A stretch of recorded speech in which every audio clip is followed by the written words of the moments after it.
Topic है वैदिक काल। वैदिक काल में आप देखेंगे कि इस काल की जो कालखंड की जानकारी है, ये 1500 से 600 ईसा पूर्व तक के बीच माना जाता है। ठीक, इसके ऐतिहासिक स्रोत की बात की जाए तो इसके 4 ऐतिहासिक स्रोत हैं, और 4 ऐतिहासिक स्रोत कौन कौन से हैं? तो वेद, ब्राह्मण, अरण्यक और उपनिषद, ये वैदिक काल के 4 ऐतिहासिक स्रोत हैं। वेद क्या होता है? तो वेद जो है, वेद का अर्थ होता है ज्ञान। वेद इज इक्वल टू ज्ञान।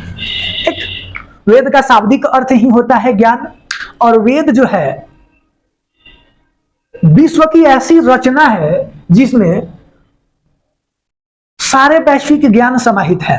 यानी कि इन वेदों में विज्ञान, भूगोल, अर्थशास्त्र, ठीक है, और आयुर्वेद विज्ञान, चिकित्सा, हर चीज का ज्ञान इसमें समाहित है।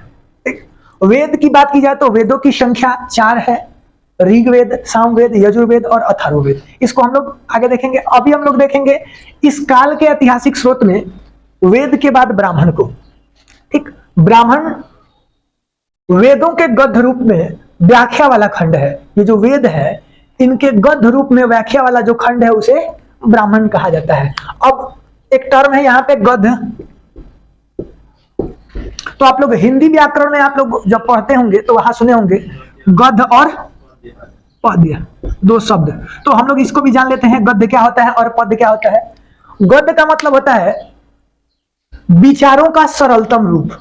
ठीक, जैसे एक उदाहरण से समझते हैं, कोई व्यक्ति शायरी कर रहा होता है, ठीक ना, तो शायरी जो किया, उस शायर ने शायरी में 2 लाइन में ही बहुत बड़ी बात कह दी। ठीक, तो जो 2 लाइन उसने बोला वो पद रूप है। क्या है? ये शायरी वाला जो है पद है। ठीक, और उसको एक्सप्लेन करके जो कहानी के रूप में लिख दिया गया है वो क्या है? गद्य रूप। ठीक, तो आप हिंदी में देखते ही हैं गद्य खंड और पद खंड एग्जाम में पूछे जाते हैं। तो ये है वेदों का गद्य रूप में व्याख्या वाला खंड जो है वो ब्राह्मण है। अब अगला है अरण्यक। अरण्यक की बात की जाए तो अरण्य का अर्थ होता है जंगल। अरण्य मीन्स क्या होता है? जंगल या वन, जंगल या वन। अरण्यक वेद का वह रूप जो जंगलों में पढ़ाया जाता था। जैसे किसी भी ज्ञान का उद्देश्य यही होता है कि उस क्षेत्र में, उस संस्कृति में रहने वाले जो लोग हैं वो अपने संस्कृति को अच्छे से आगे बढ़ा सके, अपने संस्कृति में अच्छे से सरवाइव कर सके। बात समझ रहे ना? यानी कि जीने के लिए ज्ञान बहुत ही जरूरी है, इसीलिए पढ़ाया जाता है। तो अब जंगल में जो व्यक्ति रहेगा उसको जंगल के अनुसार ही ज्ञान दिया जाएगा। तो अरण्यक जो था ये जंगलों में पढ़ाया जाने वाला वेद का रूप था, और इसमें अधिकतर जंगल आधारित डरावनी कहानियों का वर्णन किया गया है। ठीक, अगला है उपनिषद। उपनिषद जो है ये भारतीय दार्शनिक विचारों का प्राचीनतम संग्रह है। ठीक, अब ये चारों खंड हम लोगों ने कंप्लीट किया। आगे हम लोग देखेंगे अब वेद को दोबारा से। वेद की बात की जाए तो 4 वेदों की चर्चा मिलती है, और 4 वेद है, ऋग्वेद, सामवेद, यजुर्वेद और अथर्ववेद। ठीक, सनातन धर्म में बात की जाए तो 4 वेद, 6 शास्त्र और 18 पुराणों की चर्चा है।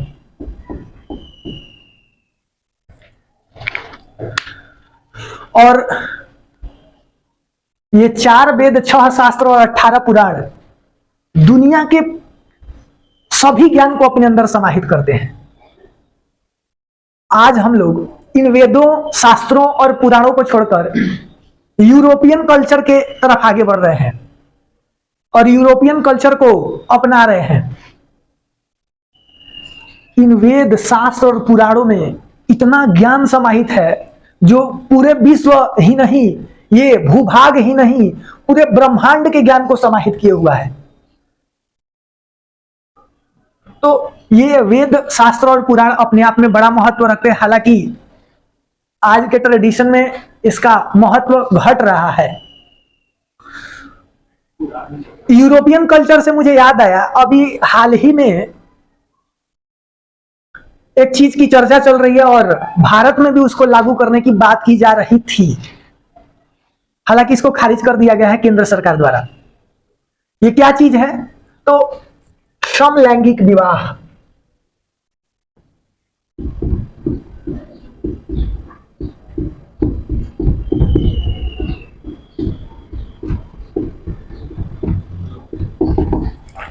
ये समलैंगिक विवाह क्या है? तो समलैंगिक विवाह का मतलब होता है एक ही टाइप के लिंग के दो लोग आपस में शादी कर सकते हैं। यानी कि पुरुष पुरुष से शादी कर सकता है, महिला महिला से शादी कर सकती है। और यह यूरोप के कई देशों में लागू हो चुका है। तो कुछ महारथी लोगों ने भारत में भी लागू करने का चेष्टा किया,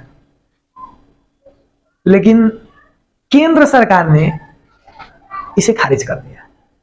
और मैं इस विचार से अति प्रसन्न, अति सहमत हूं, क्योंकि ये कहां से चीजें संभव है? एक ही लिंग के दो लोग शादी कर ले, इस तरह पूरी संस्कृति नष्ट हो सकती है, पूरा संस्कृति खतरे में जा सकता है।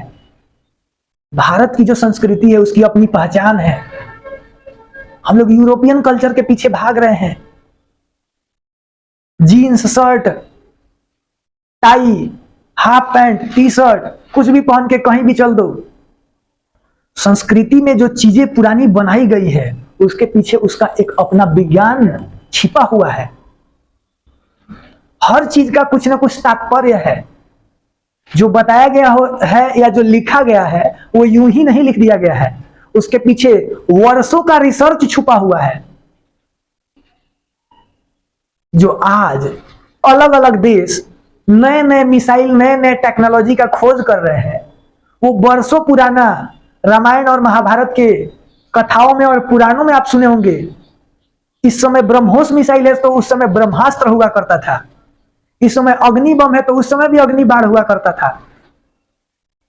त्रिशूल, नाग, बहुत सारे अस्त्र बनाए गए हैं, उस समय भी था। तो उस विज्ञान को लोग न देखकर और नए ट्रेडिशन यूरोपियन कल्चर की ओर भाग रहे हैं। हाँ, तो समलैंगिक विवाह, समलैंगिक विवाह में अब समझ चुके हैं, लेकिन केंद्र सरकार ने इसको क्या कर दिया है? खारिज कर दिया है। और कुछ लोग हैं इसके समर्थक। अब समलैंगिक विवाह हर आदमी नहीं कर सकता है, इसलिए जिसके मन में यह विचार आ रहा है इसका मतलब है कि वह विकृत मानसिकता का व्यक्ति है, उसकी मानसिकता समाप्त हो चुकी है। और वैसे लोग अगर सरकार सत्ता में बैठ जाए तो ये नियम लागू करवा सकते हैं। समझ गए ना? तो आगे आते हैं हम लोग। वेद जो है इसमें बहुत ज्ञान भरा हुआ है। अब इसमें हम लोग देखेंगे ऋग्वेद को। तो ऋग्वेद की बात की जाए तो वेदों को दो टाइप से पढ़ा जाता है, एक अष्टक और दूसरा मंडल। तो ऋग्वेद में अष्टकों की संख्या की बात की जाए तो 2006 अष्टक है और मंडल की संख्या 10 है। मंडल का अर्थ होता है अध्याय, जिसको हम लोग चैप्टर कहते हैं, ठीक। और इसमें 10 चैप्टर या 10 अध्याय या 10 मंडल है। प्रथम मंडल की बात की जाए तो प्रथम मंडल में अग्निदेव की स्तुति के साथ इस वेद के रचना की शुरुआत की जाती है। और अग्निदेव की स्तुति के साथ इसलिए किया जाता है कि अग्निदेव जो है ये देवता और मनुष्य के बीच कड़ी का कार्य करते हैं। यानी कि जो भी यज्ञ में आहुत किया जाता है वो देवताओं को प्राप्त होता है, ठीक। द्वितीय मंडल की बात की जाए तो द्वितीय मंडल में वेद का गद्य रूप, वेद के गद्य रूप की व्याख्या की गई है। गद्य अभी हम लोगों ने समझा। तृतीय मंडल में गायत्री मंत्र की चर्चा है, जिसको हम लोग जानते हैं ओम भूर्भुवः स्वः तत्सवितुर्वरेण्यम भर्गो देवस्य धीमहि धियो यो नः प्रचोदयात्। अर्थात इस मंत्र के द्वारा यह कहा जाता है कि मैं उस ईश्वर, उस सृष्टिकर्ता, उस तेज रूपी भगवान का ध्यान करता हूं और हे भगवान आप अपने तेज से मेरे विचारों में सन्मार्ग प्रेरित करने की दीक्षा प्रदान करें या सन्मार्ग प्रेरित करें। इस मंत्र के द्वारा कहा जाता है। अर्थात आपको यह चीज समझ में आ गया होगा कि भगवान जो है कुछ उठा कर नहीं देते हैं। भगवान से ये मत कहिए कि हे भगवान मुझे घर दे दीजिए। हे भगवान मुझे घर बनाने के लिए जितने भी कर्म है उन कर्मों को करने के लिए प्रेरणा दे, न कि मुझे घर दे। समझ गए ना? तो इस मंत्र के माध्यम से भी यही कहा गया है। पांचवें मंडल में बात की जाए तो विभिन्न देवों के भजन की चर्चा की गई है। इंद्र, अग्नि, बहुत सारे देवता जो है इनके भजन। षष्ठ मंडल की बात की जाए, षष्ठम मंडल, तो इसमें नदियों की महिमा मंडित की गई है, जो भी नदियां हैं उनके बारे में। सातवां मंडल दशराग युद्ध की चर्चा है इसमें। और दशराग युद्ध क्या है? तो सुदास और 10 राजाओं के बीच एक युद्ध हुआ था, और यह युद्ध एक नदी है जिसका नाम है परुषणी नदी, वर्तमान में जिसको हम लोग रावी नदी कहते हैं। ठीक,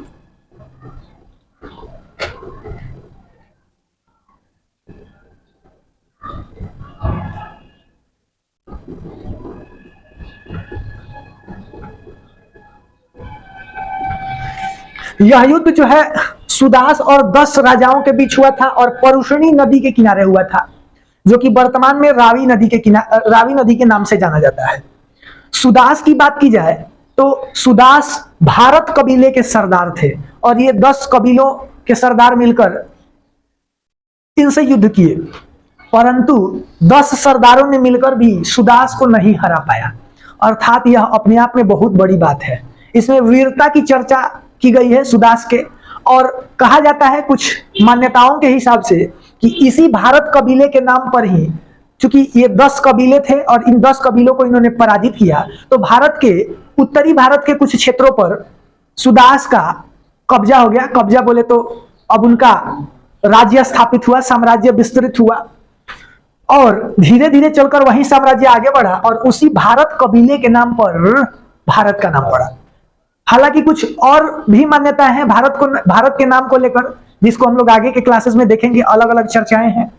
ठीक, अब हम लोग देखेंगे 8वां मंडल। तो 8वें मंडल की बात की जाए तो जो अभी तक प्राप्त पांडुलिपियां हैं उनमें 8वें मंडल की पांडुलिपि का खोज आज तक नहीं हो पाया है। इसके बारे में यह कहा जाता है कि जो 7वें मंडल के राइटर थे, उनको जब ये लिख रहे थे उसी क्रम में कहीं यात्रा के दौरान उन्हें कुछ लोगों ने विष देकर हत्या करवा दी। जो इसके विरोधी थे, वेदों के जो विरोधी होंगे वो क्या करेंगे? हत्या करवा देंगे। तो उन्होंने क्या करवा दिया?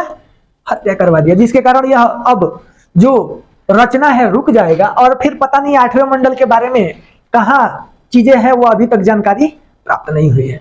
अतः हम लोग अब 9वें मंडल को देखेंगे, और 9वें मंडल की बात की जाए तो यह सोम देवता से संबंधित है।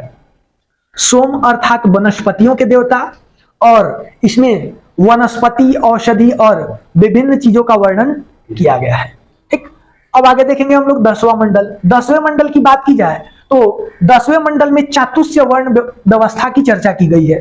चातुष्य वर्ण व्यवस्था का मतलब होता है इसमें 4 वर्णों की चर्चा की गई है, अर्थात उस वक्त 4 भागों में पूरा समाज बंटा था। अर्थात अभी जो हम लोग जाति कहते हैं उसे उस समय का 4 वर्ण कहा जाता था, और ये 4 वर्ण ब्राह्मण, क्षत्रिय, वैश्य और शूद्र है। ठीक, ब्राह्मण आप लोग जानते ही हैं, वे पुरोहित होते हैं जिनका कार्य शिक्षा प्रदान करना है। क्षत्रिय ये राजा हुआ करेंगे और ये रक्षा से संबंधित कार्यों को करेंगे।